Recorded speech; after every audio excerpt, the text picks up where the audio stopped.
नमस्कार, स्वागत है आपका जनसत्ता में। मैं हूं विभावरी दीक्षित, लेकर आई हूं आपके लिए स्पोर्ट्स वर्ड्स की ताजा खबरें। पिछले अगस्त में टोक्यो पैरालंपिक में डिस्कस थ्रो इवेंट में कांस्य पदक जीतने वाले पैरा एथलीट विनोद कुमार को मंगलवार को उनकी क्षमताओं के जानबूझकर गलत बयानी के लिए 2 साल तक के लिए निलंबित कर दिया गया। भारतीय पैरा एथलीट विनोद कुमार पर धोखाधड़ी का आरोप लगाते हुए वर्ल्ड पैरा एथलेटिक्स ने अपनी वेबसाइट पर एक बयान में कहा कि board of appeal of classification ने 2 साल की मंजूरी दी है, जो कि विनोद कुमार को अगस्त 2023 तक पैरा एथलेटिक्स प्रतियोगिताओं में प्रतिस्पर्धा करने के लिए अयोग्य बना देगा। उन्होंने कहा कि उनका प्रतियोगिता में प्रदर्शन उनके वर्गीकरण प्रदर्शन के अनुरूप नहीं था। दुनिया के नंबर 1 टेनिस खिलाड़ी नोवाक जोकोविच इस साल के दूसरे फ्रेंच ओपन से बाहर हो गए हैं। उनके सामने राफेल नडाल ने मुकाबले में नोवाक को 6-2, 4-6, 6-2, 7-6 से हरा दिया। नोवाक को हराकर नडाल मेजर टूर्नामेंट के सेमीफाइनल में पहुंच चुके हैं। उनका अगला खेल 3 जून को होगा। जीत के बाद नडाल बोले, ये मेरे लिए बहुत भावुक क्षण है। आप सभी को धन्यवाद। ये अविश्वसनीय है। मुझे आपसे जो समर्थन मिला है, आप सभी जानते हैं कि मेरे लिए यहाँ खेलना कितना महत्वपूर्ण है। ये मेरे करियर का सबसे महत्वपूर्ण टूर्नामेंट है। नडाल को लाल बजरी के बादशाह के तौर पर जाना जाता है। उन्होंने सबसे ज्यादा 13 बार फ्रेंच ओपन जीता है और केवल 3 बार हारे हैं।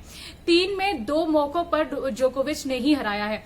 नडाल पिछले साल सेमीफाइनल में जोकोविच से 4 सेटों में हार गए थे। नडाल ने इस साल ऑस्ट्रेलिया ओपन भी जीता था। भारतीय क्रिकेट टीम के पूर्व कप्तान विराट कोहली के लिए प्रदर्शन के लिहाज से पिछले साल कुछ अच्छे नहीं रहे हैं। इंडियन प्रीमियर लीग 2022 में भी उनका बल्ला नहीं चल पाया। खराब प्रदर्शन के कारण उन्हें कई पूर्व खिलाड़ियों की आलोचना का शिकार होना पड़ता है।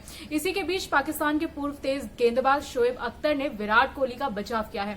उन्होंने सचिन तेंदुलकर का उदाहरण देते हुए पूर्व खिलाड़ियों से विराट कोहली की आलोचना नहीं करने का अनुरोध भी किया है। यही नहीं, शोएब अख्तर ने यह तक कह दिया कि वो सचिन तेंदुलकर के व्यवहार के कारण उनकी पूजा करते हैं।